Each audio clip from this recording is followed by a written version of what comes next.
Good morning. Today, we are going to learn synaptic transmission and neuromuscular junction.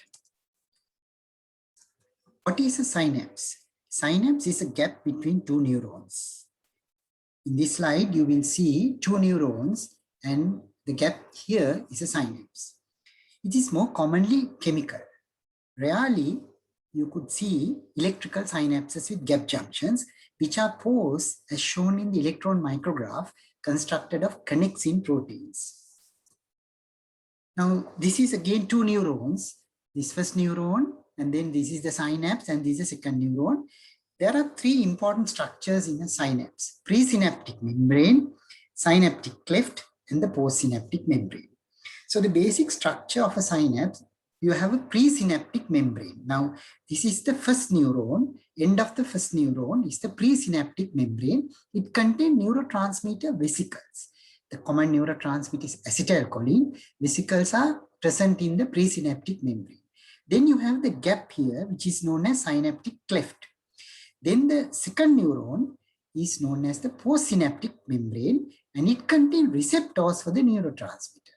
Now, already in the previous lectures, you have learned the electrical impulse travels through the neuron or the axon as an action potential, and then it comes to the gap, the synapse.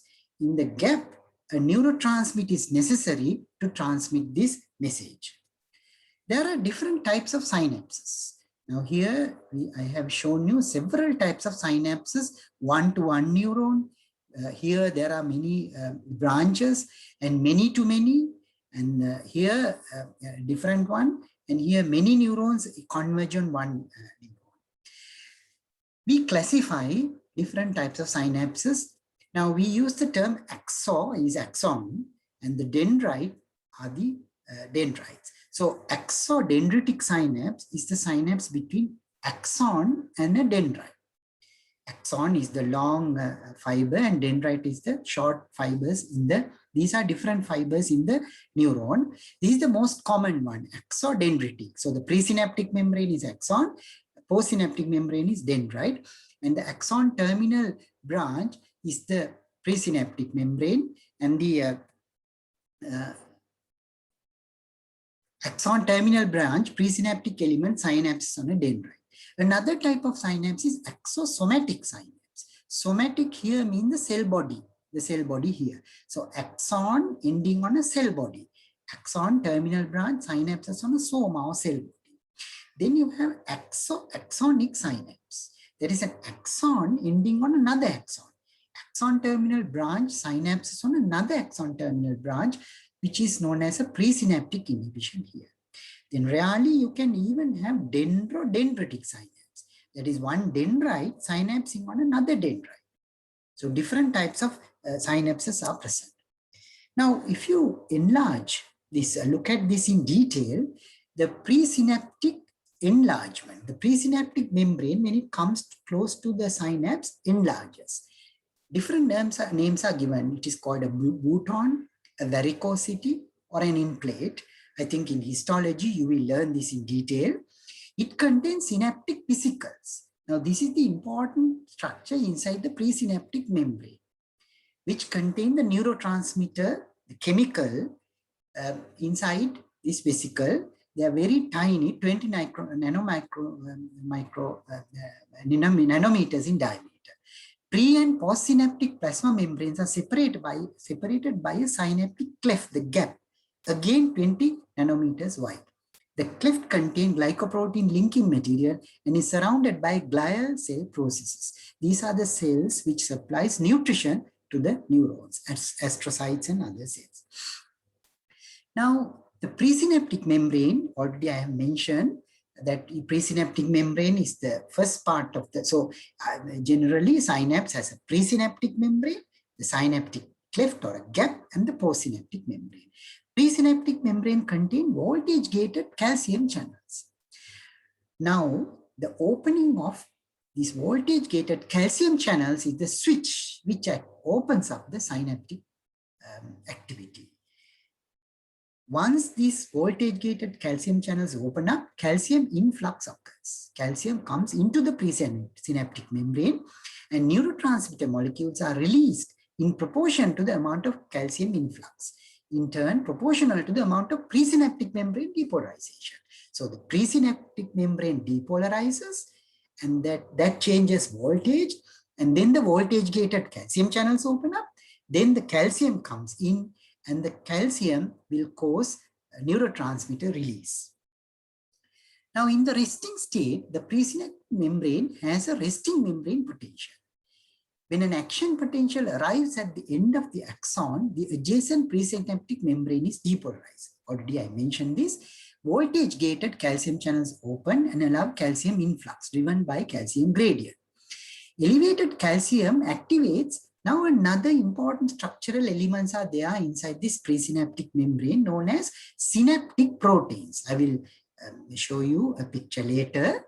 There are many short proteins known as synaptic proteins or snare proteins. Some of the examples are synaptobrevin, syntaxin, SNAP25. There are many short protein chains present which triggers vesicle mobilization and docking with the plasma membrane. Now, the word I use is, this is like a dockyard. In a dockyard, ships are docked into the terminal. Here, in the presynaptic membrane, you have synaptic vesicles like ships, and they need to be docked or moved close to the presynaptic membrane, and that is done by these calcium together with these synaptic proteins.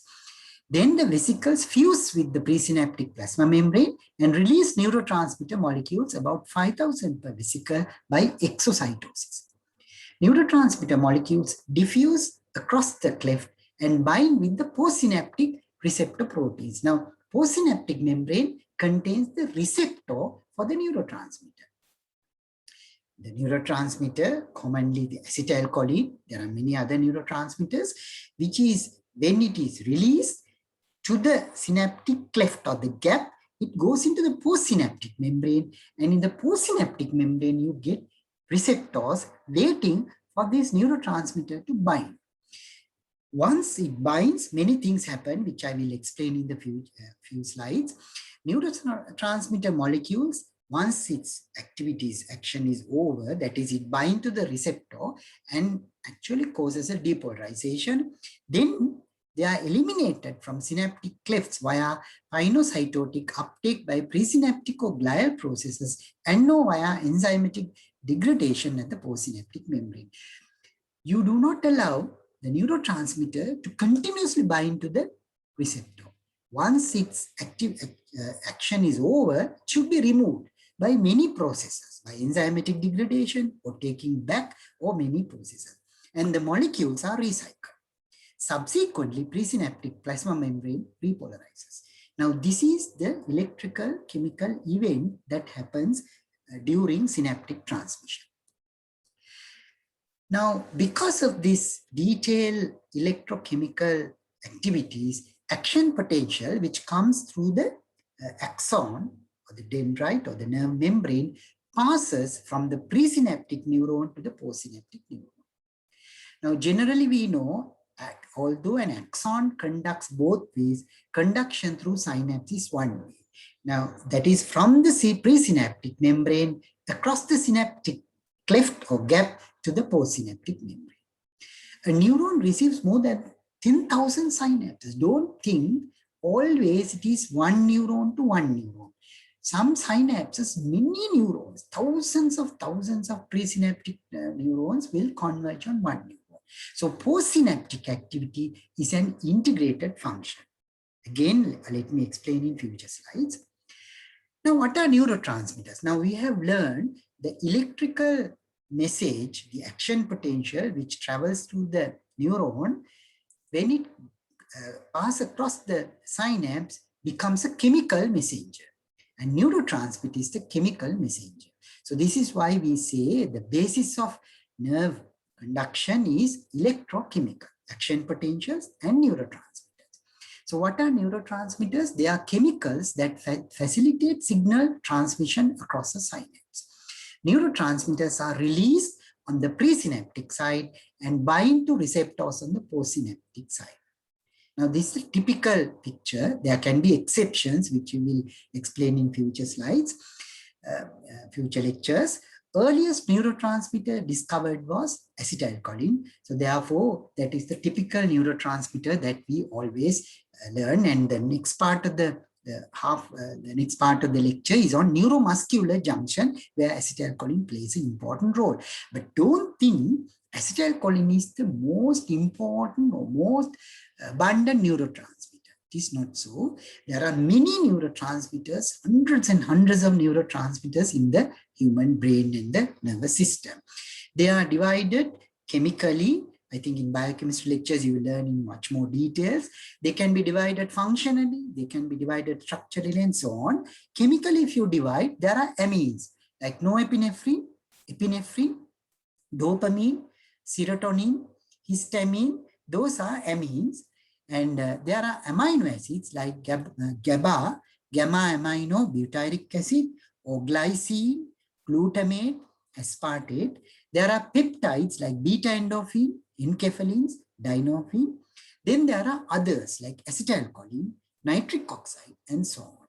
Now, all these names might be unfamiliar to you. Some may be familiar, but during this lecture series on the nervous system, you will learn more and more details about these neurotransmitters. Now, let's look at neurotransmitter release. Already I mentioned briefly. At rest, the synapse contain numerous synaptic vesicles filled with neurotransmitter. Intracellular calcium levels are very low.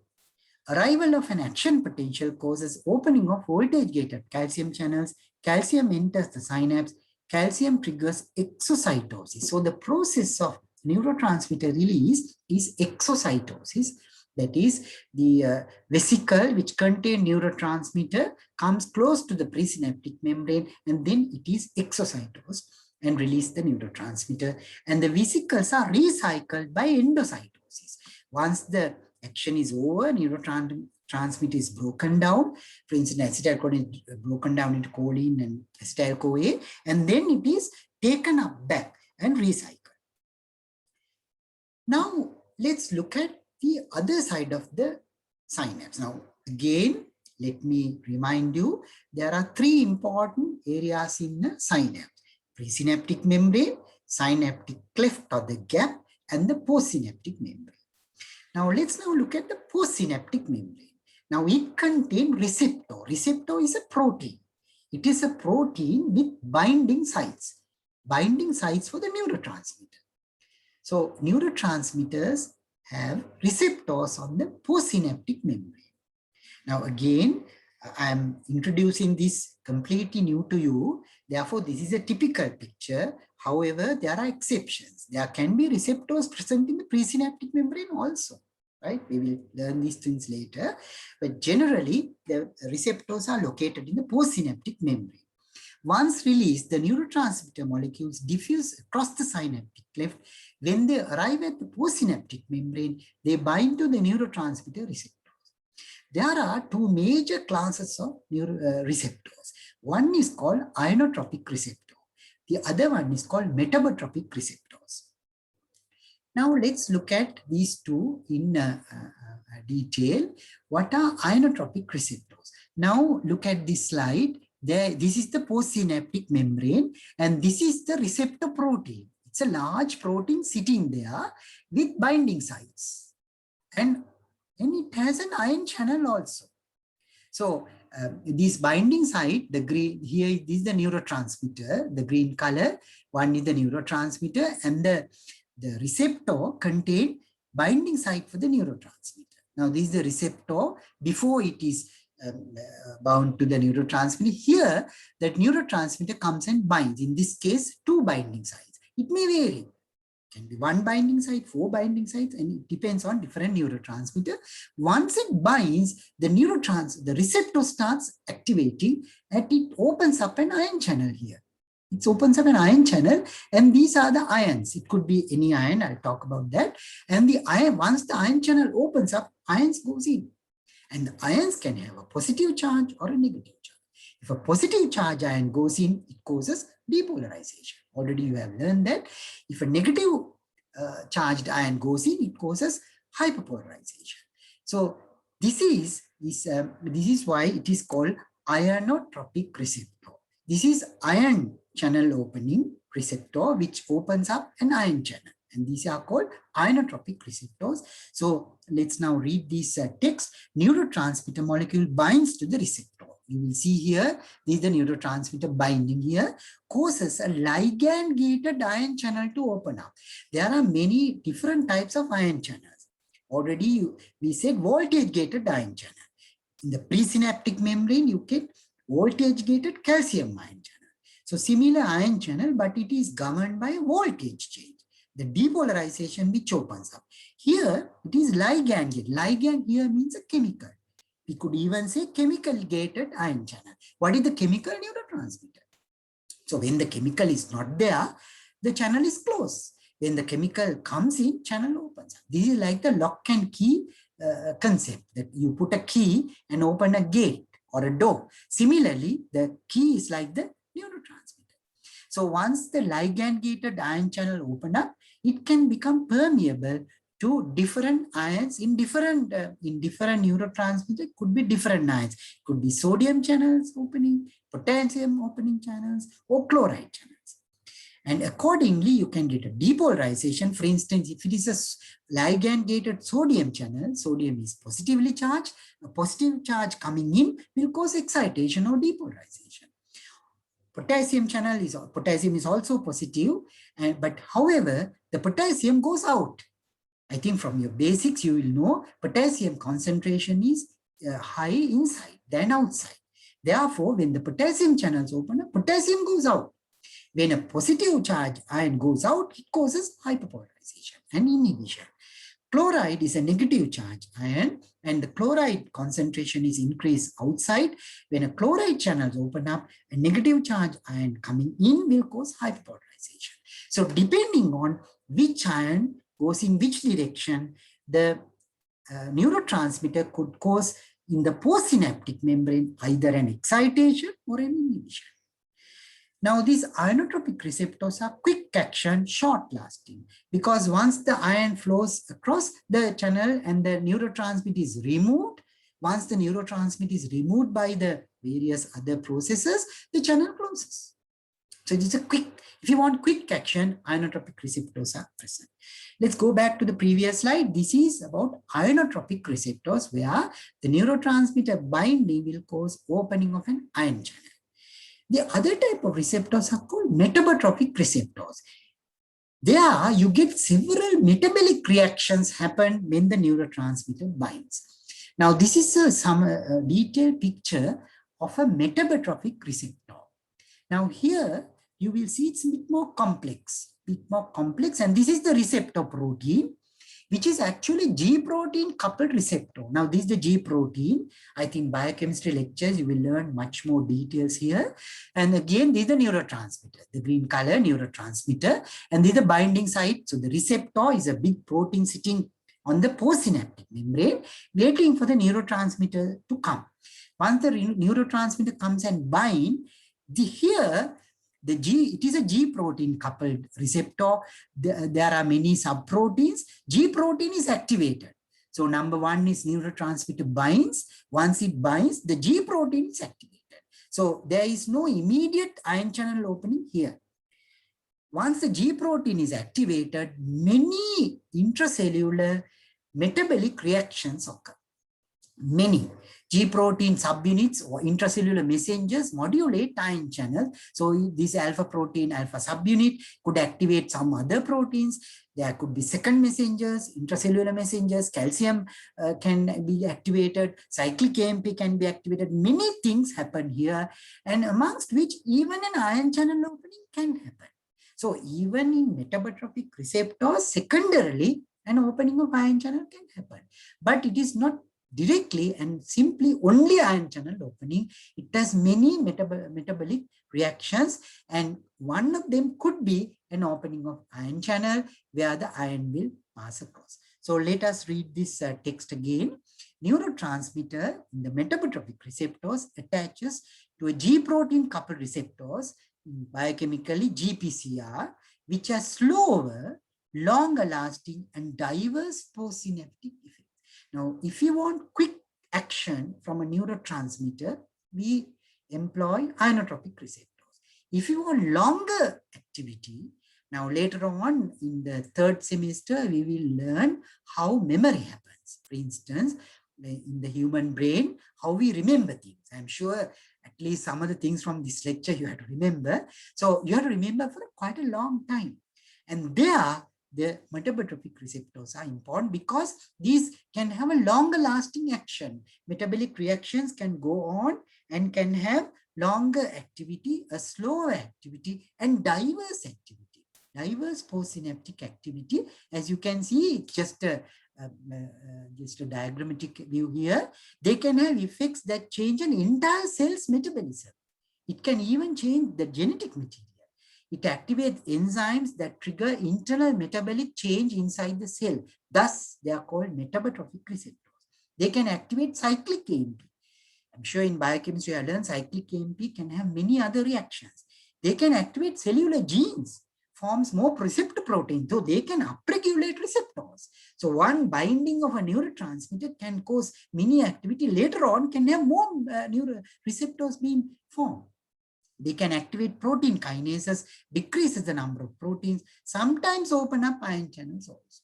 So these are the two major types of receptors. One, which is ionotropic receptors, other, which is metabotropic receptors.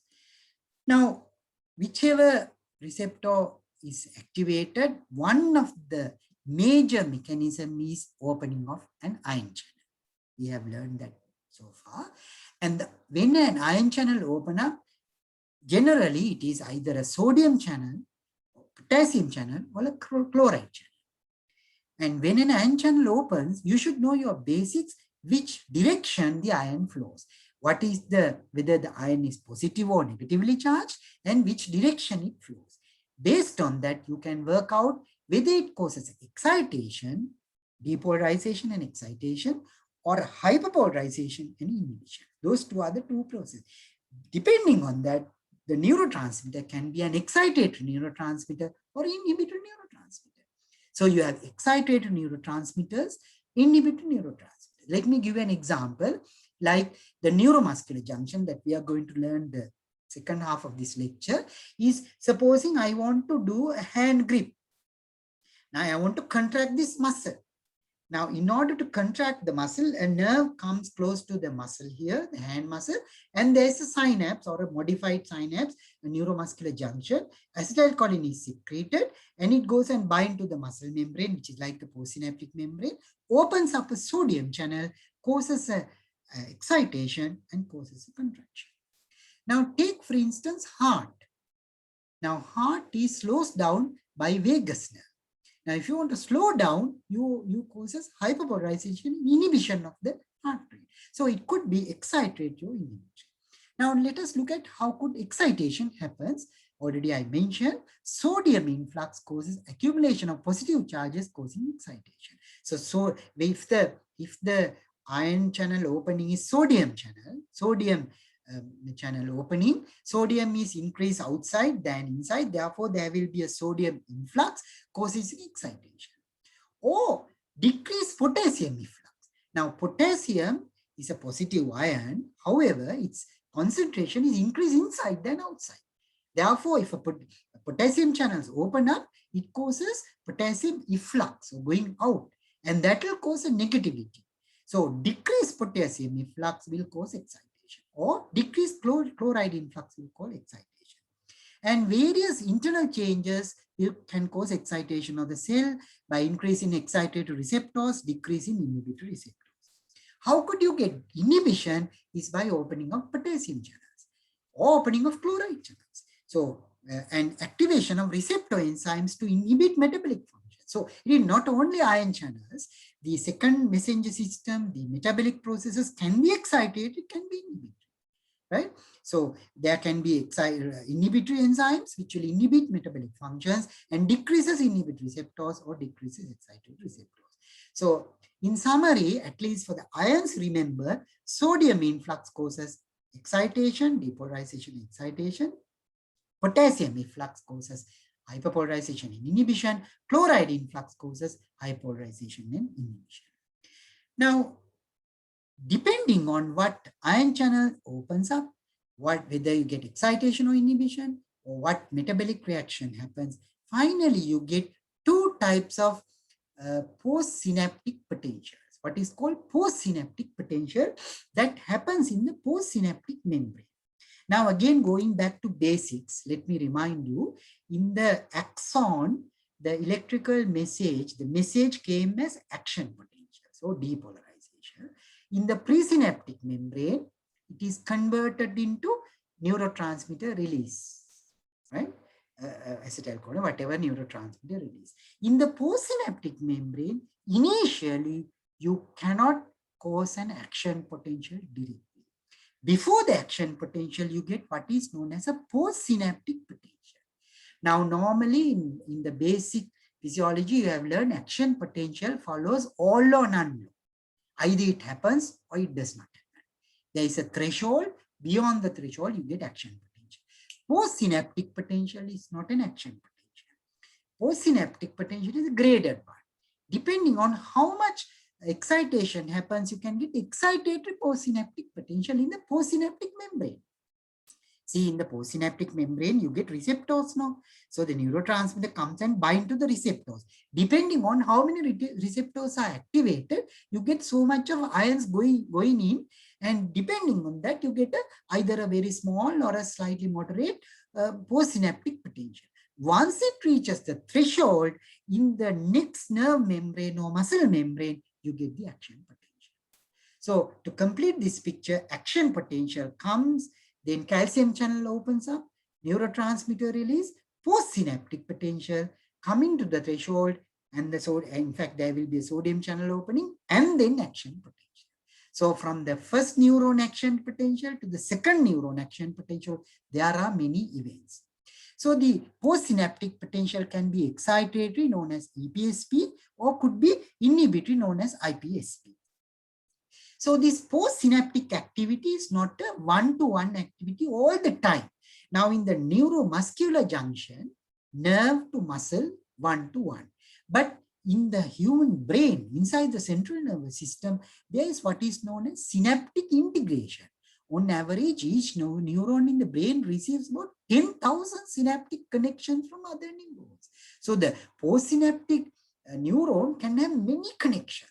Some may be excitatory, some may be inhibitory. So they will balance and nothing can happen. Or there may be more excitatory, less inhibitory. So there will be secondary activities, excitatory. So like that, many of these connections may be active at any given time. Not all they can be active. Each neuron, however, produces only one output. So the postsynaptic output is one. Right? So one single input is usually not sufficient to trigger this output. The neuron must integrate a large number of synaptic inputs and decide whether to produce an output or not. Sometimes many things comes and no output goes out. Right? So it is a very complex activity, this postsynaptic activity. So I think this is how, in summary, how a synapse works or synapse works. Again, let me remind you, there is presynaptic activity and the postsynaptic activity and the synaptic cleft, which is filled with neurotransmitter. Now, let us later talk about in detail these neurotransmitters. Let us now move on to another topic. A specialized synapse is there in the nervous system known as a neuromuscular junction. I think in the first lecture on electrical membranes, you have learned there are two types of excitable tissues, nerve and muscle, particularly skeletal muscle. So nerve and muscle are electrically identical, similar. So a junction between nerve and the muscle, known as neuromuscular junction, is very much similar to a synapse between two neurons. So the same terms are used. So neuromuscular junction. Now let me take my example. If I want to do a hand grip here, I have to contract these muscles. And the nerve, a median nerve, comes here and joins, or there is a gap with this muscle, neuromuscular gap junction, and that is a modified synapse. So you have presynaptic membrane, synaptic cleft, postsynaptic membrane. Same terms are used. So a synapse or a synapse and a neuromuscular junction, identical. Difference is the postsynaptic membrane is the muscle membrane. That is the only difference. So we use the same terms, presynaptic membrane or the nerve terminal, which contains neurotransmitter vesicles. I explained like a dockyard, this is why the terminal is used. And the synaptic cleft or the gap, the same term is used. Postsynaptic membrane is a muscle membrane, which is known as a motor end plate. In the muscle, there is certain areas where the nerve joins. Not everywhere in the muscle, these are present in certain areas, which is known as motor end plate. On the right hand side of the slides, this is explained quite well. These are the axon of motor junction divided, and these are these terminal boutons, which are enlarged like this, which contain synaptic vesicles. By the way, mitochondria are there because some of these processes require ATP. Then you have the synaptic cleft or the gap, and the postsynaptic membrane, which is the muscle membrane, motor end plate, which contain receptors. Now, this is enlarged view. You get the nerve terminal, gap, and here is the muscle. Now, these are the muscle tissue, muscle cells, which can contract, and these are the receptor membrane. Now, this is a better diagram with all the details. Now, this is actually a histological diagram, histological appearance. These are the muscle fibers. Muscle fibers additionally has a fibers have a filaments which can actually contract. So axon terminals are there. These are axon of the motor neuron. The myelin sheath is there. Myelin sheath is over. And then you have this axon terminal, which is like a enlargement.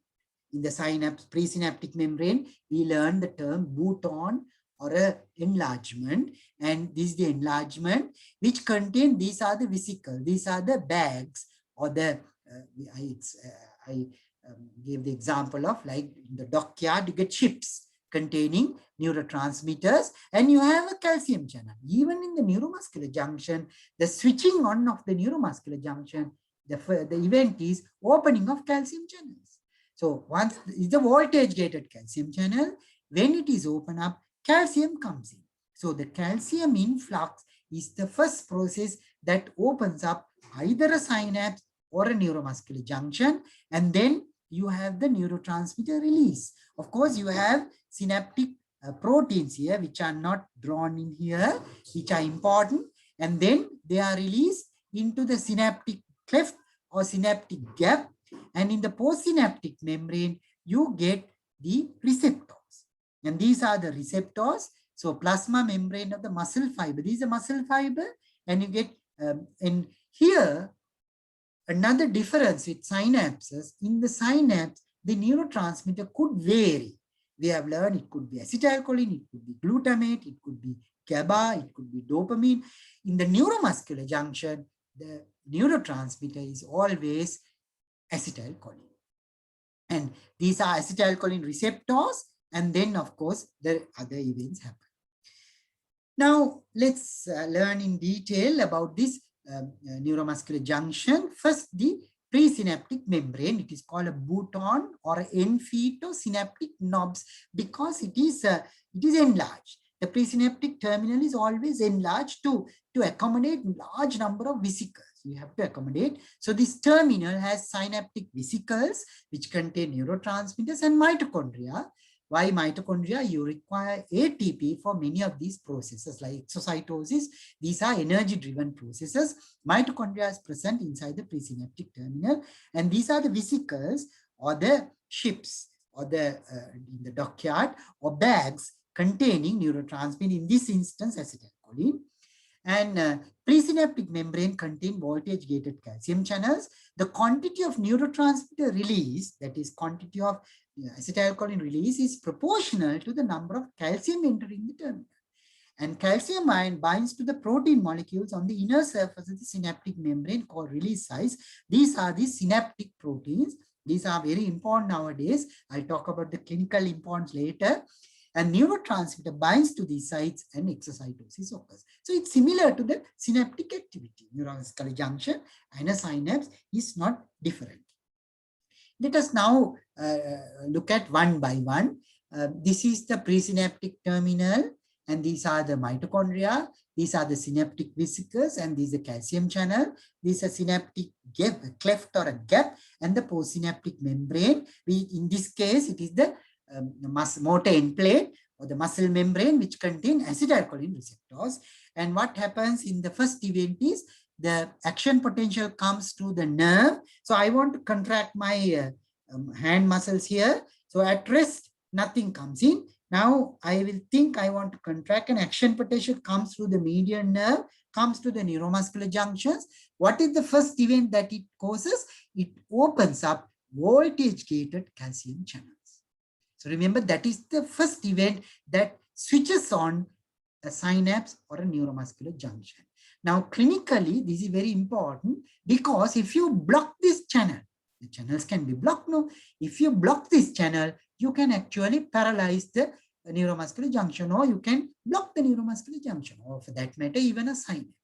So these are clinical importance, which you will learn later on. So the first event is voltage-gated calcium channel. This calcium channel opens if an action potential comes only.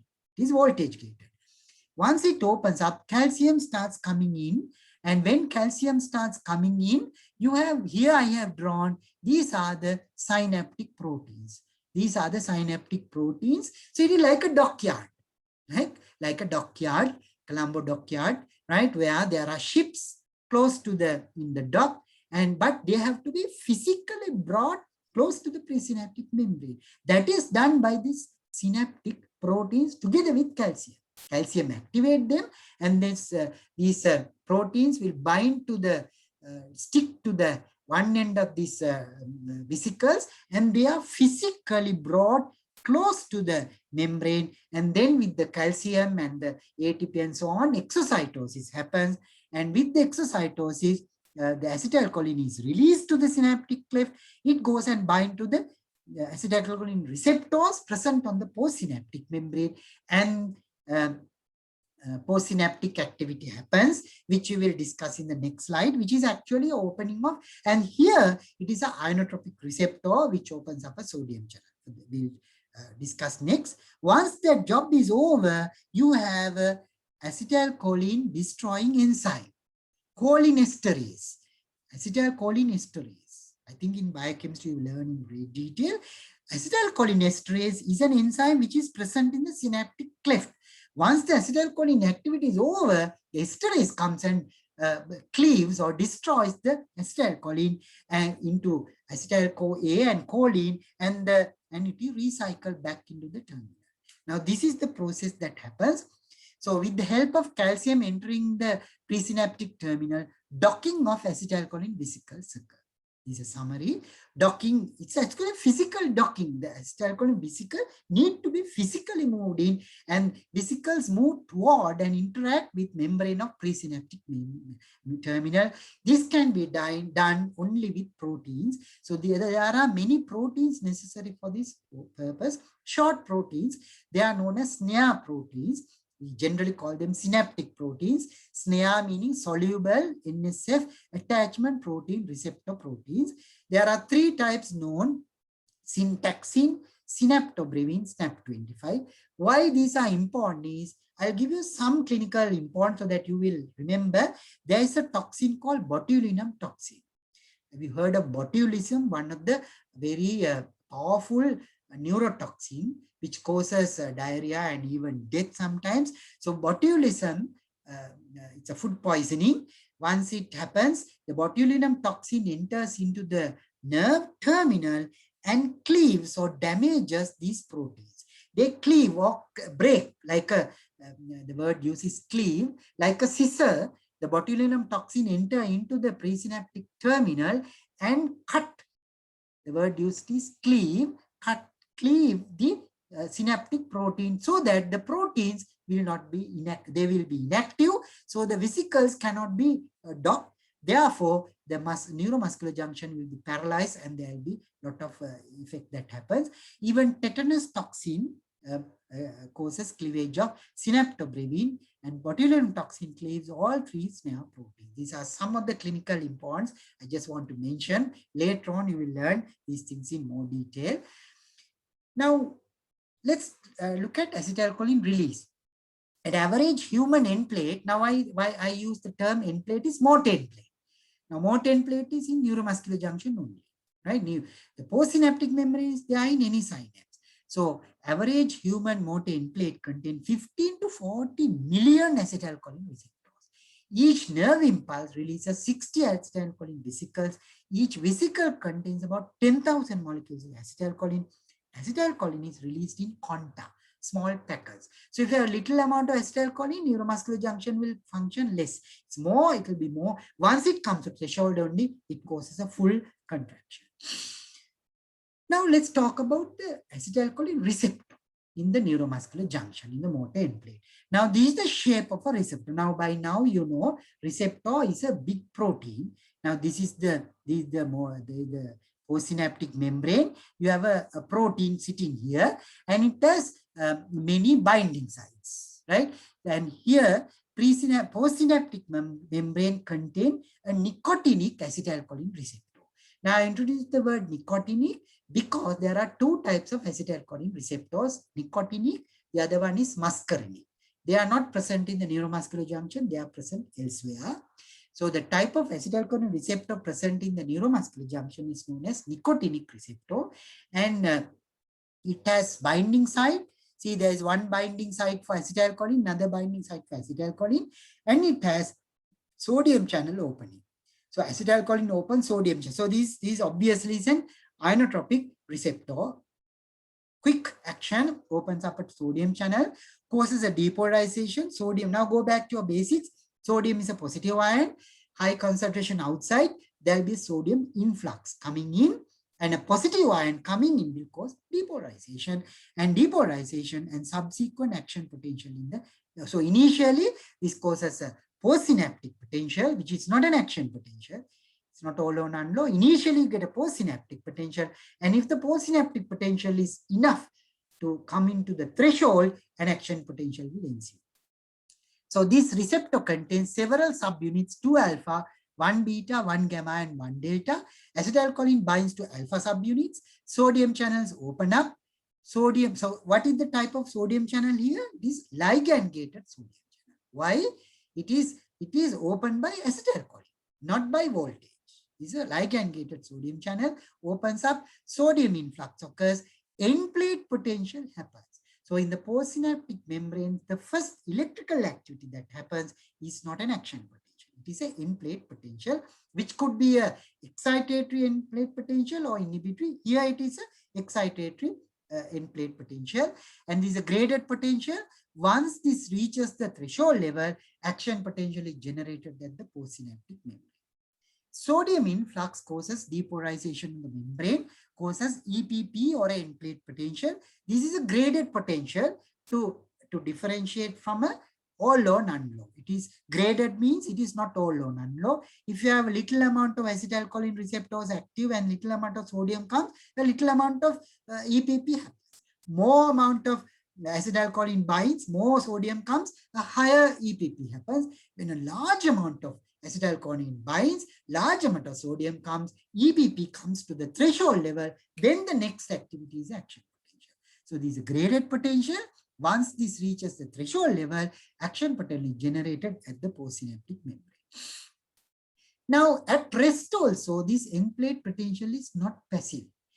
At rest, a small conta of acetylcholine leaks without an action potential comes. So when you say, now I'm keeping my hand rest, I'm not contracting. Still at the neuromuscular junction, a leaking of few acetylcholine can happen. And that can cause a miniature end plate potential known as NEP. It has no functional significance. It doesn't cause muscle contraction. It just keeps this neuromuscular junction functioning. When an impulse arrives at the neuromuscular junction, a large conta are released and of acetylcholine, which causes a huge amount of sodium to come in, causes a huge amount of end plate potential, which reaches threshold and causes an action potential. Now, we said once the acetylcholine action is over, that it binds to the receptor and opens up the ligand-gated sodium channel. Now you have to remove the acetylcholine. If you leave the acetylcholine to be there, it is dangerous. It keeps on opening the sodium channel.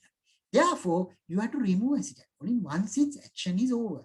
And after the acetylcholine binding is over, there is an enzyme in the synaptic cleft known as acetylcholinesterase, abbreviated as ACHE, or we generally call it cholinesterase, present in the synaptic cleft or the synaptic gap, will hydrolyze acetylcholine into choline and acetate, and the choline is reuptaken to the presynaptic terminal. So it is recycled, and the ACHE is also found in red cell membranes. So you have what is known as red cell acetylcholinesterase also, and the level can be measured. It has a lot of clinical significance. You will learn those things later. Now let us look at why we learn neuromuscular junction. Why we learn neuromuscular junction is because, or for that matter, why we learn all this synaptic activity is, later on you will learn a subject called pharmacology in your third year. Drug activity could be to activate synapses or neuromuscular junction or block them, or more commonly to block them. Particularly neuromuscular junction can be blocked. Why do you need to block it? Now, there are certain situations we need to block. For instance, when a patient undergoes general anesthesia, now supposing you want to do some abdominal surgery in a patient, you have to cut open the abdomen. You can't do that in live. You have to put the person into complete sleep so that the patient does not feel it. And that is done by giving gas and some other chemicals known as general anesthesia. Now, during that, you have to put tubes into the throat, to the lung, and so on through the mouth. Normally, if a live person, if you start putting tubes here, you get gag reflex or cough reflex and start, the respiratory muscles will work. So you need initially to paralyze these muscles. So neuromuscular junctions need to be paralyzed, of course, under strict care inside the operating theater or in an intensive care setting. That's one condition, one situation. Another situation, when a surgeon is performing various surgeries involving muscle, you need to block the muscle. You need to paralyze muscles. So such situations, commonly, you need to paralyze muscles chemically. So commonly used to paralyze patients requiring what is called intubation, putting tubes into the mouth, whether in an emergency as a life-saving intervention or for a scheduled surgery and procedure. Today, together with this COVID situation, I'm sure you have heard quite a lot about tubes, intubation, and tubes are not there and so on, right? So it's a very important thing in surgery or in anesthesia. Indications for intubation during an emergency: failure to maintain or protect airway, failure to adequately ventilate or oxygenate, or anticipation of decline. And so these are clinical details. But what you have to get now is you need to paralyze muscles at certain times. So you have to block neuromuscular junction. Now, there are three situations where neuromuscular junction can be blocked. The first situation I already mentioned, in a pharmacologically or surgically, surgeon or anesthetist or a doctor need to block neuromuscular junction. Now, there's another example. I will take it from the hunters, where now in South America, in the past, if you look at these arrows, you have seen South American hunters, when they want to kill an animal, they use these darts, and the end of the dart or the arrow, they put a poison. They know what poison now, the long time ago, but still people, these hunters do that. They took a poison, which is known as a curare. They know that, right? And they put it in the arrow, and then they send it to the animal. So curare has long been used in South America and in other jungles as extremely potent arrow poison. Darts, or these arrows, were tipped with curare and then accurately fired through blowguns made of bamboo, and once it hit the animal, you can get death. For instance, death for birds would take 1 to 2 minutes very quickly. Small mammals up to 10 minutes, and large mammals up to 20 minutes. Now, what does this arrow poison contain, or the curare, is a neuromuscular junction blocker. right? That is why immediately neuromuscular junctions, particularly the respiratory muscle, neuromuscular junctions are blocked, respiration ceases, and the animal dies. Now, in the anesthetists or the surgeons who want to use, you want to block the neuromuscular junction therapeutically, they don't use curare, they use a chemical substance made from curare known as tubocurarine. So neuromuscular junction blocker used in patient is tubocurarine, or the one that we use nowadays is known as atracurium, or various types of chemicals which you will again learn later on in detail. Now, before I finished, I said 3 situations where neuromuscular junction can be naturally blocked or artificially blocked, intentionally blocked. Now, natural blocking, we have seen hunter-gatherers, when they want to kill an animal, they do that. Of course, that's not natural, that's man-made again. And the surgeons do that. Then actually I have 4 examples. Snakes. Now, when a snake want to kill an animal, some snakes use as a poison. Of course, snakes always have poison, and some of these poisons are neuromuscular junction blockers. So that when they put the poison, and they can cause, particularly krait, for instance, krait contains Caravella, right? Krait contains a very powerful lethal neuromuscular junction blocker. The 4th situation is, so we have learned hunter-gatherers, they can kill animal using neuromuscular junction blockers. Surgeons or anesthetists therapeutically can use to block, or the natural surrounding, the point, snakes can use that to block, kill an animal. Fourthly, if unfortunately, if somebody wants to take their own life, suicide, some of the common substance used by people who want to take suicide is insecticide, particularly in farmer community. It's a huge problem in, particularly in north central province or some other areas in our country also, and in Asia, where in the farmer's house you get insecticides. Insecticides are purchased to do something else, but the unfortunate person who wants to take life take the insecticide and drink, and then of course brought to the hospital, and if you cannot help, they will have neuromuscular junction block and they will die. They come quickly, of course, you can save, and that insecticide poison known as organophosphate also contain neuromuscular junction blocker. So these are some of the situations where neuromuscular junction block happens naturally or intentionally or therapeutically. So it has many events. So there are blocking agents. So we look at therapeutically, or what in an intensive care setting or in a surgical situation where we could use blocking agents. There are 2 types of blocking agents, competitive blocking agents and non-competitive blocking agents. Now, this is important to learn because we have learned the neuromuscular junction. Of course, we have learned the synapse and the neuromuscular junction. Let me remind you this postsynaptic receptor. I told you postsynaptic receptor, say acetylcholine receptor. You have acetylcholine receptor, and the acetylcholine receptor is a protein, and it has 2 binding sites. What for? The acetylcholine to bind. Now, this binding, I told you, like a lock and key, like an opening of a door. So acetylcholine is like the key. It goes in and opens up the receptor, and then various events happen.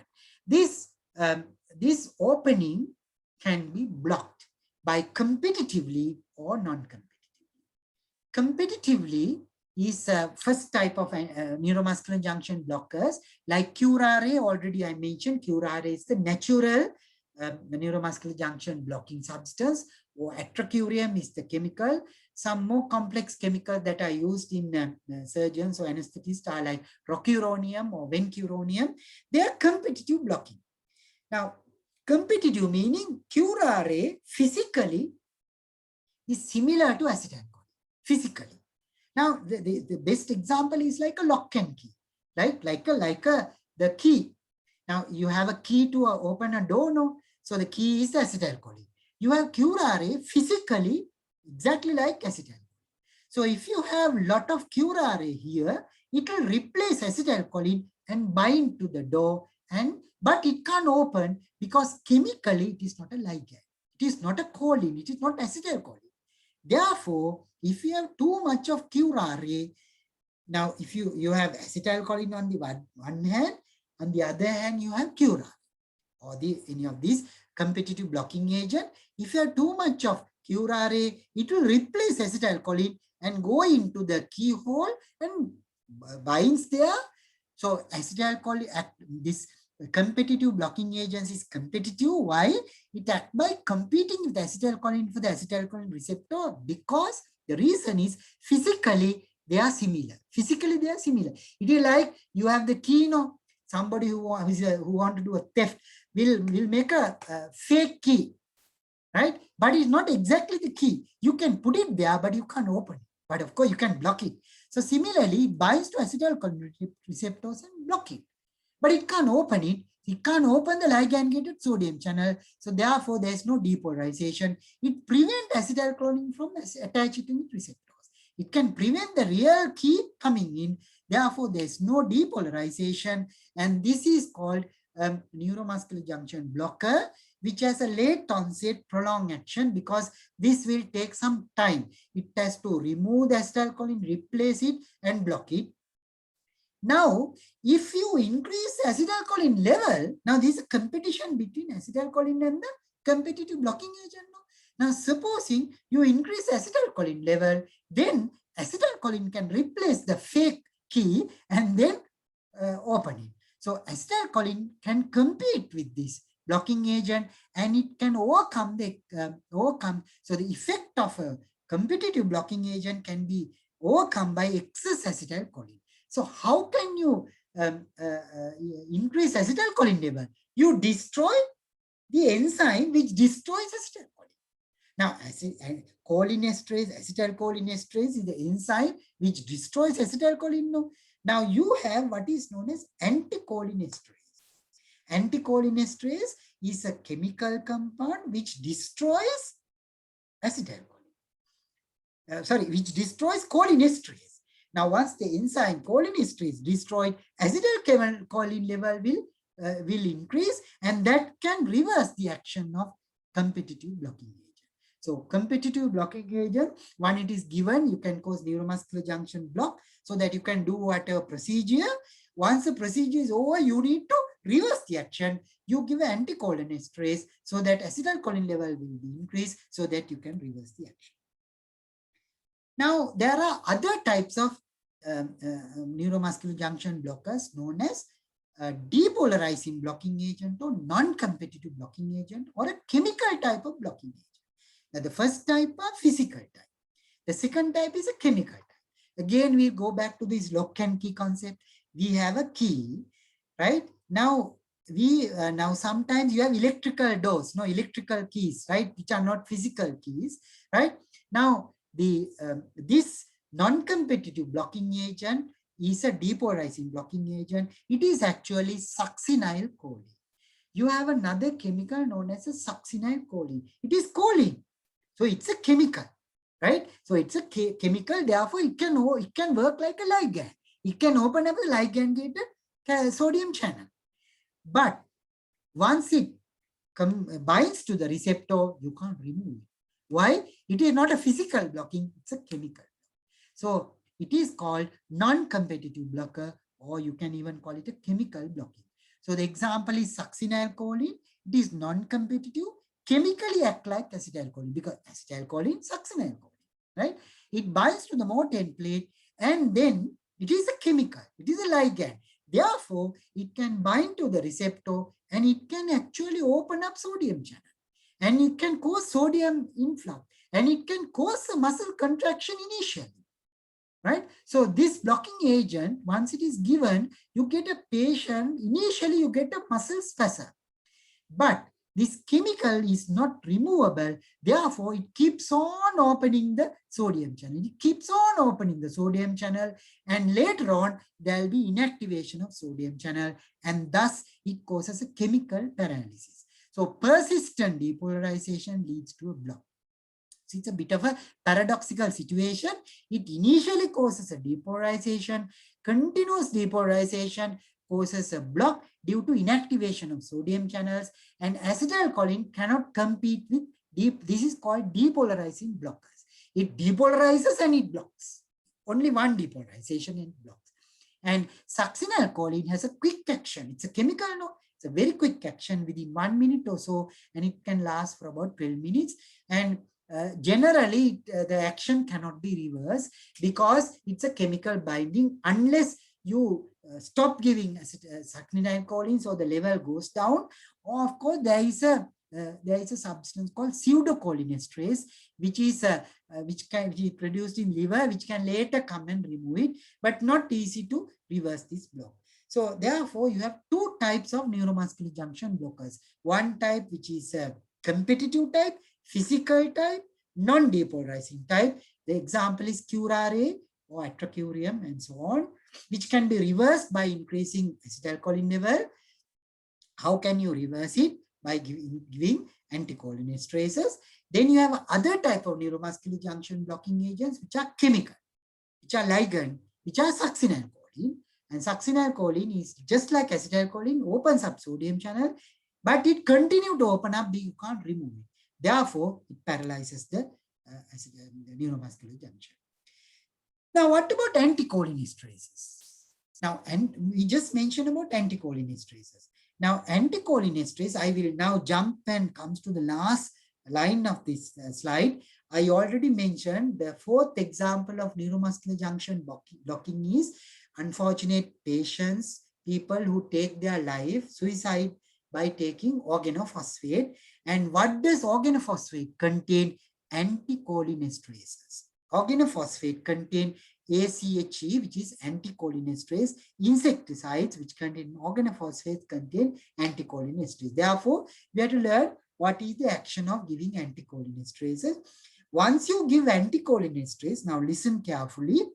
Once you give, now supposing somebody will take an organophosphate insecticide poison, the patient very soon will die because of respiratory paralysis, because the respiratory neuromuscular junctions are blocked. How could that happen?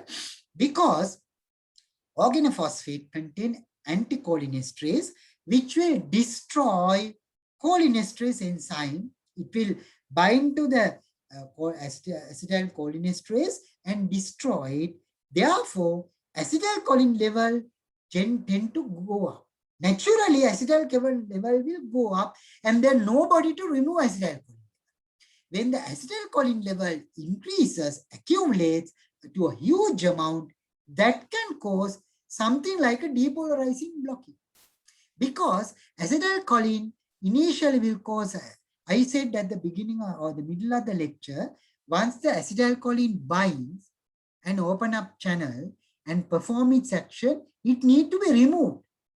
If you don't remove it, it is like a depolarizing blocker. Because acetylcholine is it's a chemical, no? It keeps on binding to this receptor. It keeps on binding to the receptor. Initially, it opens up, causes a depolarization. Continuous binding will actually cause a depolarizing blocking. So, excess acetylcholine accumulation. So, acetylcholine esterase inhibitors inhibit acetylcholine esterase so that acetylcholine accumulates and causes a depolarizing block. There are reversible anticholinesterase and irreversible ones. Reversible ones, which will cause competitive inhibition of acetylcholinesterase. There are chemicals like physostigmine, neostigmine, edrophonium, and so on, which you'll learn later on in your clinical years. Irreversible one, you can understand now because it's like insecticides or nerve gases. Once upon a time in Japan, they gave nerve gases inside a train station, underground train station. Some of the terrorists closed the outlets and they put nerve gases inside, which is known as sarin, which contains anticholinesterases, which destroys acetylcholinesterase. Therefore, acetylcholine level accumulates, and many people underneath inside that died because of the depolarizing neuromuscular junction blocker. Now, why do we learn neuromuscular junction? There are some clinical importance of neuromuscular junction. This may be little too much for you at this stage, but however, it's important to learn at least names. We are not going to test you in the exam on these clinical topics, but we are going to test you on the physiology things that I discussed so far. What is a presynaptic membrane? What is a synaptic cleft? What is a postsynaptic membrane? What is a voltage gated channel? What is a ligand gated channel? How does acetylcholine works? And those things we learn. And if you look at your objectives, depolarizing, non-depolarizing blocking, also the actions you need to know. But from now on, it's just a matter of clinical importance. One, there is a serious neurological disease known as myasthenia gravis, where antibodies are formed against acetylcholine receptors. There are antibodies forming against acetylcholine receptors. So that when that happens, acetylcholine receptors are destroyed. Supposing acetylcholine receptors are destroyed, even if acetylcholine comes, you can't activate the neuromuscular junction. Therefore, your action will be reduced. And respiratory action is reduced, they can actually die. It could be a simple eyelid closure. From there, it could be respiratory muscle problem. So we will discuss that in a separate slide. So the clinical disorder, it's not uncommon, it's a very important clinical neurological disorder, which related to neuromuscular junction is what is known as myasthenia gravis, where antibodies are formed against acetylcholine receptors. Then there are some rare disorders like Lambert-Eaton myasthenic syndrome, where there can be presynaptic disorder, antibodies against calcium channels. I know these are too much clinical importance, but remember the action that you can understand now. Now, supposing antibodies are formed against calcium channels, where are the calcium channels present? In the presynaptic membrane. I told you, presynaptic membrane, the first switch which switches on the synaptic neuromuscular junction is calcium channel. If antibodies are formed against calcium channel is blocked, then even when the action potential comes, the neuromuscular junction will not work. It is a presynaptic disorder. Myasthenia gravis is a postsynaptic disorder. Then there are some rare, very rare disorders like neuromyotonia, Isaac syndrome, where downregulation of potassium channels, where hyperexcitability due to prolonged depolarization. Then I already mentioned botulism, which is one of the very lethal neurotoxic disorders, generally a diarrhea disorder, where botulism poisoning will cause neuromuscular junction blocking again. It's a presynaptic disorder. Already we mentioned botulinum toxin enters into the presynaptic terminal, our dockyard. It enters into the dockyard and cleaves the proteins. Once the proteins are cleaved, so it's a presynaptic disorder. It binds to the presynaptic region, enter into that, cleaves, that is, it cuts the snare proteins and prevent acetylcholine release. So look at, there are different pathological mechanisms, right? Pathophysiological mechanisms. You can block the acetylcholine receptor, you can block calcium channel, you can even go in and cut the protein so that acetylcholine release is prevented, right? It will not release acetylcholine. Acetylcholine is there, like the dockyard ships are there, but you can't unload the ships, which happens in many dockyards, so that it will not. Then the tetanus, so it's a botulism is a presynaptic disorder. Tetanus is also a presynaptic disorder, blockade of neurotransmitter release by a neurotransmitter called GABA and glycine. Next few slides, we are talking about excitatory and inhibitory neurotransmitters, amongst which I will mention GABA is a universal inhibitory, the most powerful, abundant inhibitory neurotransmitter. Glycine is also an inhibitory neurotransmitter of spinal inhibitory neurons, which cause hyperexcitable tetanic muscle contraction. Tetany is very extremely rare now. Very few cases are reported now, where you get muscle spasms, increased muscle contractions, which cannot be stopped. And the respiratory muscles are contracted, continuously contracted, and you will die. So there are many pathophysiological mechanisms which can cause serious neuromuscular problems. So this myasthenia gravis, we will pay a little more attention. It's a neuromuscular disease where you get eyelid closure. Now the normal eye is, this is the normal eye, right? On this patient, the bottom slide, left eye is normal. On the right side, that this patient cannot open the eye, cannot open the eye. In this patient, of course, both eyelids are closed, and this is called ptosis. It's called ptosis. I think if you have a blank sheet now or a computer open now, write this down as a homework. The pronunciation, the spelling is P-T-O-S-I-S, but the pronunciation is ptosis, P is silent, ptosis. It is drooping of the eyelid. The eyelids are drooped or closed, and they cannot open. And this is a serious neuromuscular disease. But remember, there are some people in the society who has natural ptosis, which are congenital, which are not serious neuromuscular diseases, right? But there can be a serious neuromuscular disease known as myasthenia gravis, where classically the feature is ptosis, the drooping of the eyelid. So again, if you have the blank sheet with you, write down, it is drooping of the eyelid, not dropping, right? D-R-O-O-P-I-N-G, that is drooping. The eyelid is like dropping, closing, you cannot open it. That is one classical feature. The other feature is fatigability. Now, the classical clinical test you do is, when you have a patient, you ask the patient to tell the name 10 times.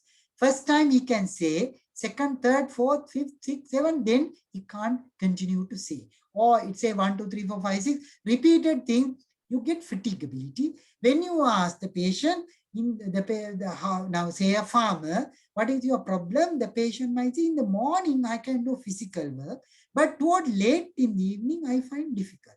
So in the morning, enough acetylcholine is there. Or in the first time you say your name, acetylcholine there. But if you repeatedly tell, then the acetylcholine level goes down. And the problem in this patient is there are antibodies forming against acetylcholine, nicotinic postsynaptic receptors.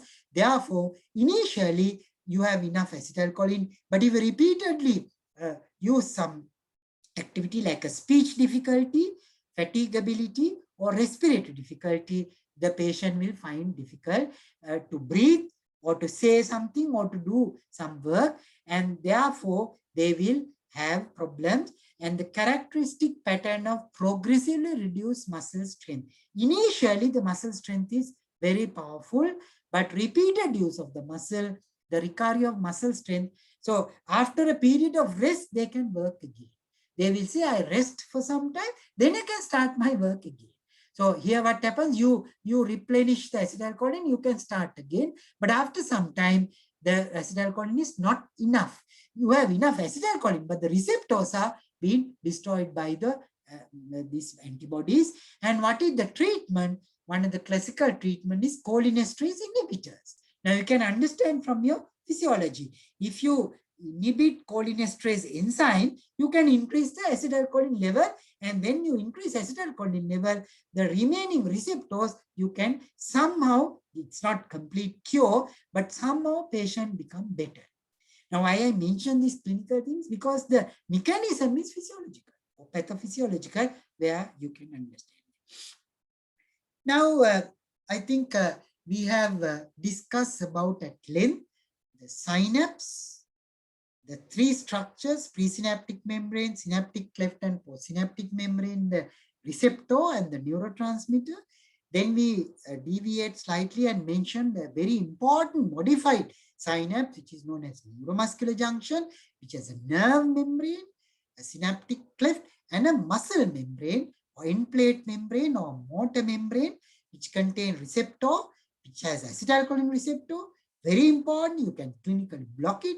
You can have receptor antibodies formed. So it has a lot of clinical, therapeutic, and pharmacological importance, which you will learn more detail later in your clinical years. And this is the first time you are learning that.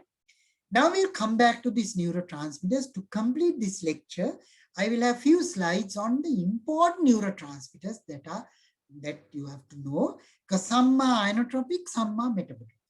Some are excitatory, some are inhibitory. Right? In many systems they work. I think in biochemistry, you will learn in great detail about neurotransmitters. In physiology, you have to know neurotransmitters, mainly functional important. So I'll mention important ones like acetylcholine, already we mentioned, glutamate, a very important neurotransmitter. Actually, acetylcholine is not the most abundant excitatory neurotransmitter. Glutamate is the most abundant excitatory neurotransmitter. If you have that blank sheet of paper or your Word computer open, write it down. Glutamate is the most abundant excitatory neurotransmitter present in the brain or in the central nervous system. I have to mention that because at school you learn biology and the biology books talk too much about acetylcholine, and you might get the idea acetylcholine is the most abundant excited neurotransmitter. It is not so.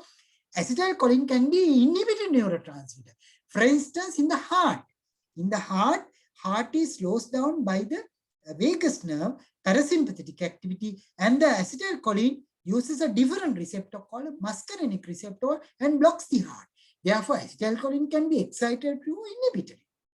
So you have to unlearn some of the things you learn in biology. So acetylcholine can be excited, can be inhibited, depending on the receptor. Glutamate is always excitatory. Glutamate is the most abundant, most widely distributed excitatory neurotransmitter in the brain. And one of the functions of glutamate is memory. The memory processes are due to glutamate action, amongst other things. We will discuss that in detail. Then GABA. GABA is gamma amino butyric acid. That is the most abundant inhibitory neurotransmitter.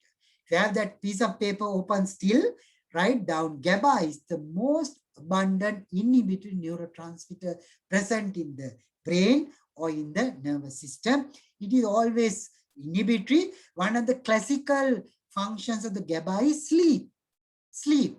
Now, what is called slow wave sleep or rapid eye movement sleep, where you do not dream, you are deep sleep. If you are in deep sleep, GABA is the one which causes sleep. It's a sleep neurotransmitter which causes everything to be inhibited. In sleep, every action is inhibited. No? But of course, remember, REM sleep or where you are dreaming sleep is due to acetylcholine. So we'll come to that later on. So I'm just giving some clinical example. Then you have dopamine. Now, dopamine is a neurotransmitter important for addiction. Now, addiction is something you have to learn every day. If you open up your this news alert, apart from COVID news alert, what are the other news alert that comes? Some amount of addicted like substances are being caught up in the airport or in the various other places. So people are using addictive drugs, and why they are so addicted to these drugs? Dopamine is a neurotransmitter which is involved. I'll talk about that later, where the people are addicted to various substances. Dopamine is a neurotransmitter which is an addictive neurotransmitter, which has good actions also, because we are addicted to good things now, like food, entertainment, and so on. But when somebody is addicted to drugs, so-called drugs, dopamine is the neurotransmitter that is involved. So in psychiatry, in your later years, fourth year, finally, you will learn a lot of things about dopamine. Serotonin is also an important neurotransmitter, particularly in antidepressants. If you are depressed, if you have to come out of depressed, one of the drugs which contain the chemical is serotonin, amongst other things. Then we'll even norepinephrine. Now, norepinephrine, or earlier called noradrenaline. Now we know fight or flight reaction, autonomic nervous system. If you want to do fight or flight, when you are active, you are doing many activities. It is the adrenaline, which is the oldest chemical, which is secreted from adrenal gland.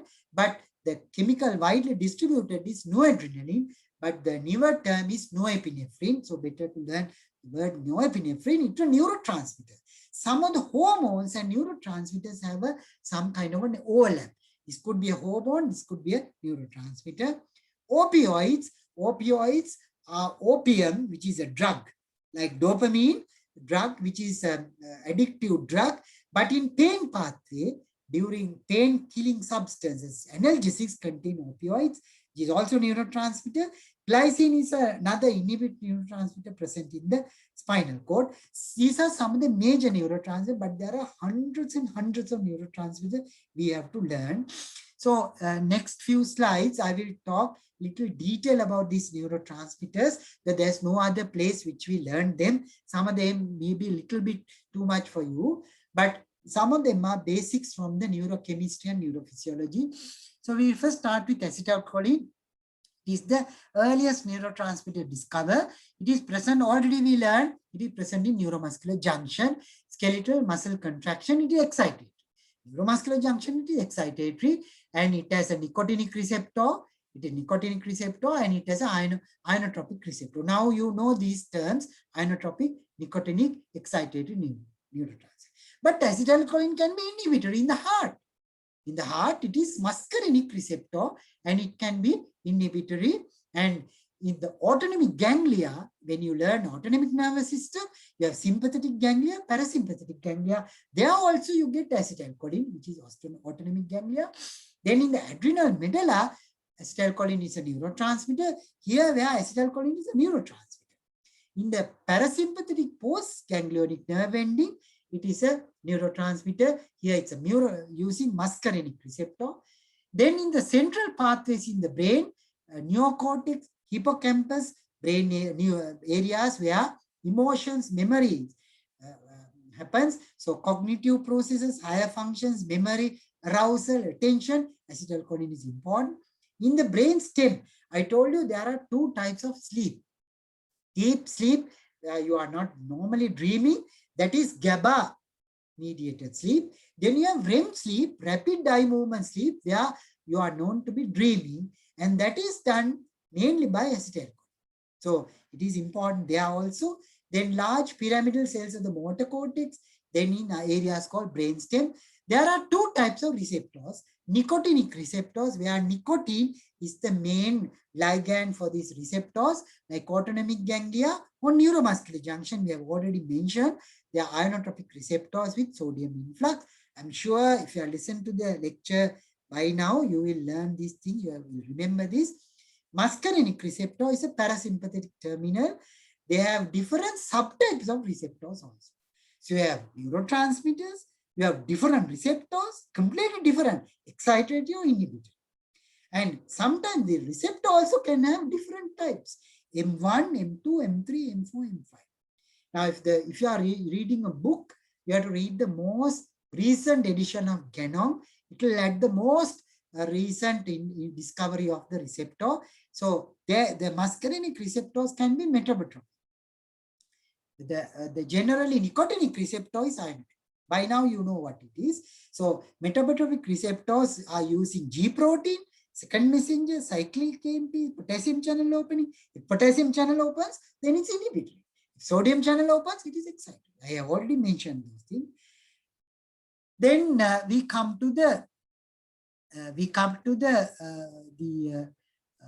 glutamate. I already mentioned glutamate is the most abundant neurotransmitter, which contain at least, they say at least 70% of all excitatory neurotransmitters are, or at least synapses are mediated by glutamate. They do not cross blood-brain barrier, synthesized at the nerve terminal using glutamine secreted from glial cells. I told you there are neuronal cells, there are glial cells. Glial cells are nutritional cells which provide nutrition. Not only nutrition, it provides, for instance, here glutamine. From that, you can actually manufacture then and there neurotransmitter. For instance, glutamate. Calcium is necessary for the release. Reuptake to the presynaptic terminal is or glial cells by excitatory amino acid transporter. So once the glutamate activity is over, it is broken down, it is taken up by the glial cells by the substance called a transporter, which is excitatory amino acid transporter. Transporter, I'm sure you have heard in comics, classics, and so on. The transporter is substance which take up, reuptake the neurotransmitter breaking particles so that it can be recycled. So receptors, the glutamate has inotropic receptors, it can have metabotropic receptors. Inotropic receptors known as N-methyl D-aspartate, aspartate, NMDA receptor, or AMPA receptor, again aspartate receptor, kinase receptors. Biochemistry, you will learn these things in detail. NMDA receptor is normally blocked by magnesium, and membrane depolarization removes magnesium. Then glutamate bind to this receptor, co-activator is glycine. It opens up sodium, calcium channels, calcium influx, activate protein kinases, and several actions happen. For now, it may be just mere chemical reactions, but later on, when you learn nervous system in your third semester, these things becomes important. So just remember them. We will not test you at the moment here. The metabotropic receptors are G protein coupled, GPCR, second messenger system, act through inositol phosphate, cyclic AMP, opens up various channels and various intracellular events happen. Now let's talk about GABA, which is the main inhibitory neurotransmitter in the brain, occurring in about 40% of all synapses. It can cause a presynaptic inhibition, postsynaptic inhibition. Now I told you, postsynaptic membrane contain receptors. Now that is typically that, but there are exceptions. Even the presynaptic membrane can have receptors, right? And one of the classical receptor is for GABA. So that when, now it is very logical, no? GABA is an inhibitory receptor, inhibitory neurotransmitter. It want to block the synapse. The blocking is best in the presynaptic.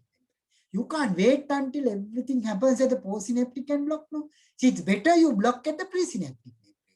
So how could it block? You have a GABA receptor in the presynaptic membrane. Now just visualize, presynaptic membrane can have a receptor. Receptor means just a protein. You have a protein, the binding site is for GABA. So when the GABA is secreted, it comes and bind to the presynaptic receptor, and then it will open up. For instance, GABA A receptor is postsynaptic, GABA B receptor is presynaptic. So GABA B receptor, when it is activated, G protein coupled action increases potassium efflux. When potassium efflux happens, it is inhibited. But of course, GABA has postsynaptic, like acetylcholine, postsynaptic receptor also. It opens up chloride channels and hyperpolarization. For instance, alcohol. Now, alcohol, when it is taken up, causes initially activation, later complete sedation, complete inhibition of all the neuronal activity, right?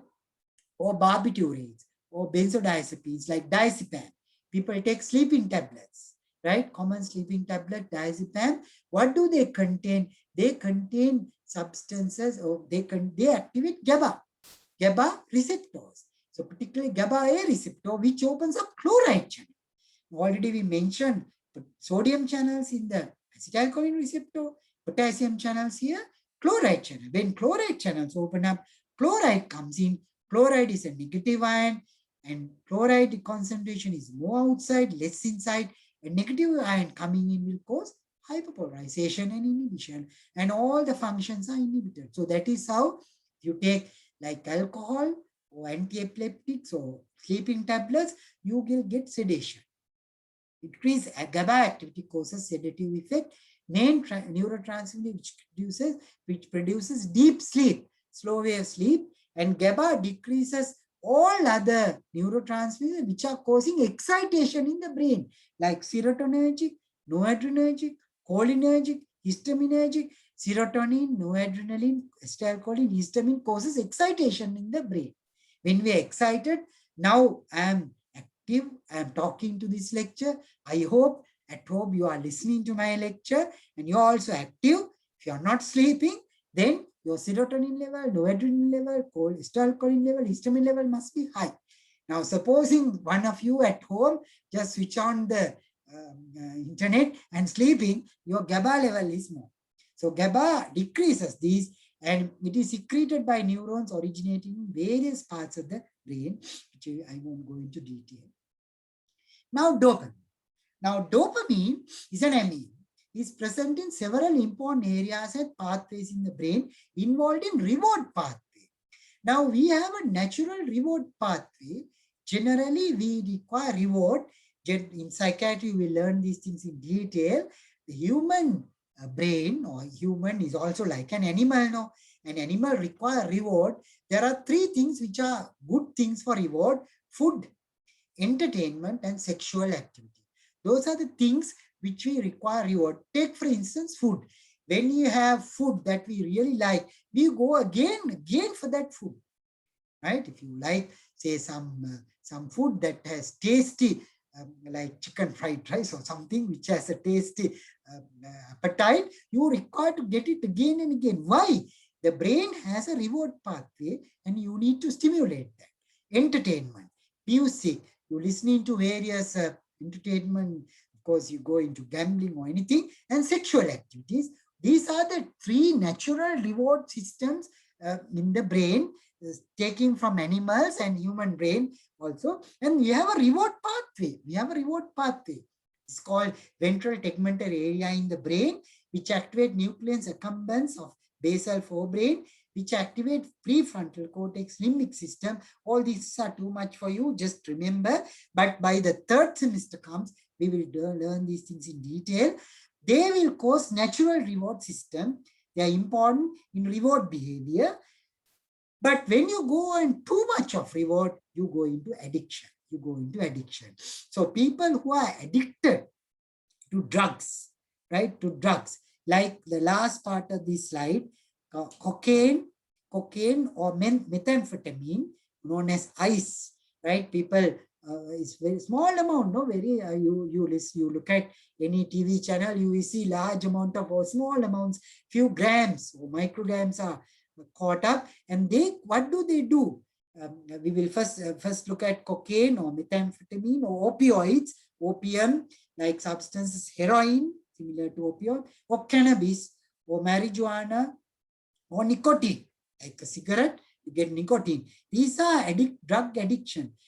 Why are they addicted? Because they increase dopamine level to high amount of level. So we have natural reward system. Like now, if you are eating your favorite food, right? Or you listening to your favorite music, or your sexual activity, the natural reward system, a little amount of dopamine is enough. Very, I don't know, maybe nanograms or whatever amount of dopamine comes, activate this addiction reward pathway, and we are happy. We are satisfied. Then once the satisfaction, what the food is finished, then we go and do other things, right? But what do these drugs, so-called drugs, do? They will increase dopamine level to high amount. If the natural food causes this amount of dopamine, the drug you take, cocaine or the opioid, heroin or the ice or the cannabis you take, will increase dopamine to 100,000, 10,000 times. How does they do that? How do they do that? Now, physiological mechanism is there. Once the dopamine action is over, it is taken back into the terminal. By reuptake by the dopamine is what is doing by a dopamine transporter. So dopamine is secreted from the presynaptic terminal, goes into the postsynaptic terminal, bind to the receptor, does this whatever reward pathway, and then taken up to the presynaptic terminal by what is called a transporter. What do these drugs do is they block the transporter. Once the transporter is blocked, the dopamine level continuously increases. When it continuously increases, you get this addictive behavior. So like, for instance, cocaine or methamphetamine act by inhibiting dopamine transporters and thereby increasing dopamine level in the brain to unimaginably high levels. Opioids and heroin act directly on dopamine neurons, DA means dopamine, and inhibit GABA inhibition on dopamine. GABA is good thing which inhibit dopamine, and that good thing is also inhibited. Cannabis, marijuana activate endocannabinoids, some other pathway which presynaptically inhibit GABA and finally increases dopamine level. Nicotine, like cigarette substances, contain more complex mechanism, finally activate dopamine level. And dopamine is generally metabotropic, D1, D2, D3, D4, D5 receptors. D1 or D5 increases cyclic AMP, D2 decreases cyclic AMP. Overstimulation of D2 could even cause some psychiatric disorders. All these complex clinical things are, my idea is not to remember, you don't have to remember, but I want to sensitize you. These are a lot of clinical importance which you will learn later. Therefore, learn the basic physiology of what dopamine is. It's an amine, it's a neurotransmitter, and it has various types of metabotrophic receptors having action, and it is reuptake by dopamine transporter. If it is blocked, dopamine level increases. And of course, this slide I will skip because this contain the high action of dopamine on addiction. Then, of course, you have noradrenaline.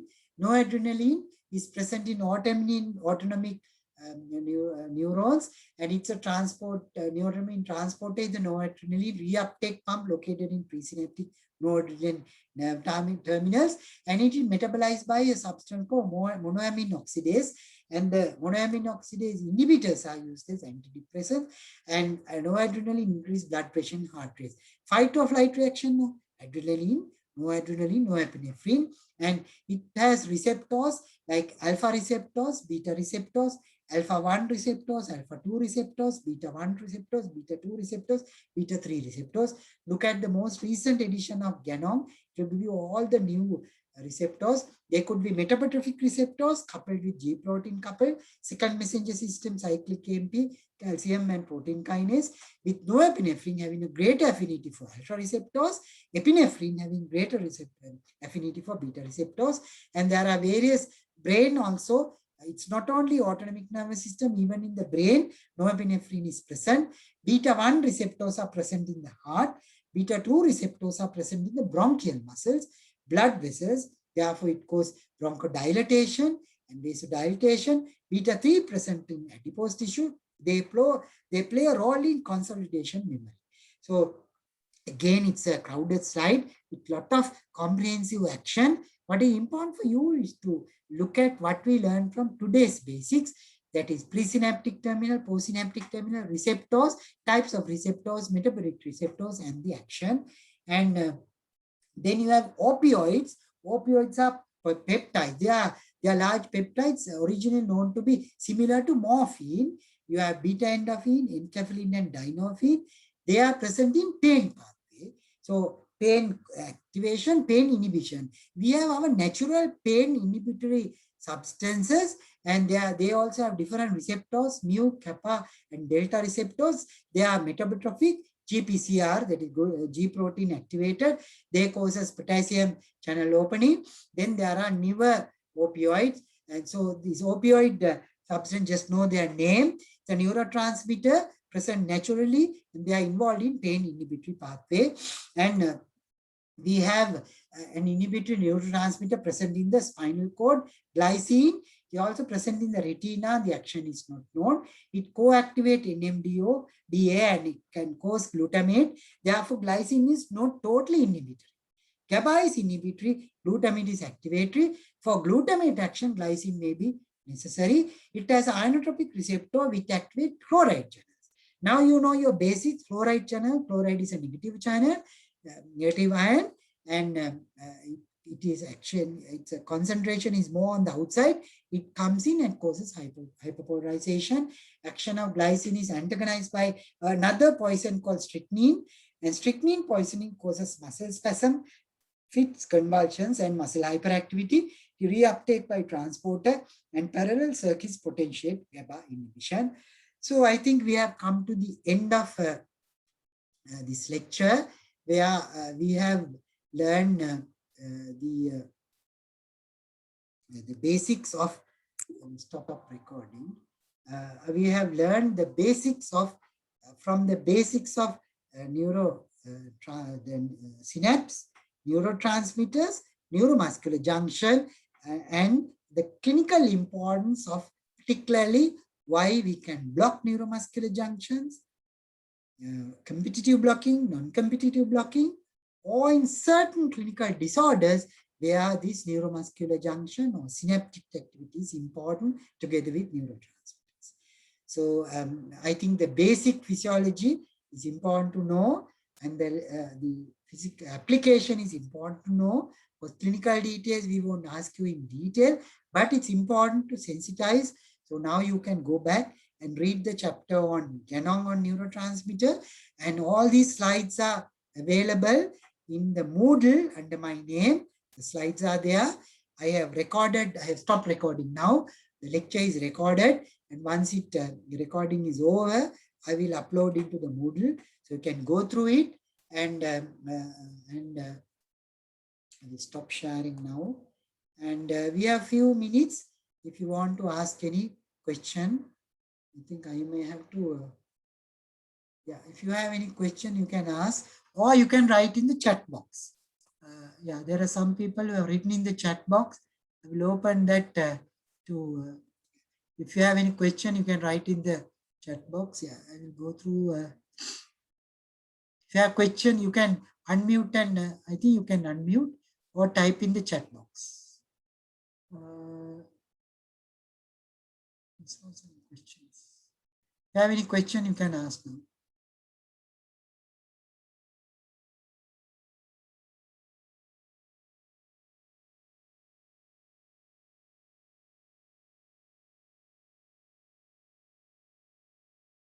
So anybody can unmute and ask question.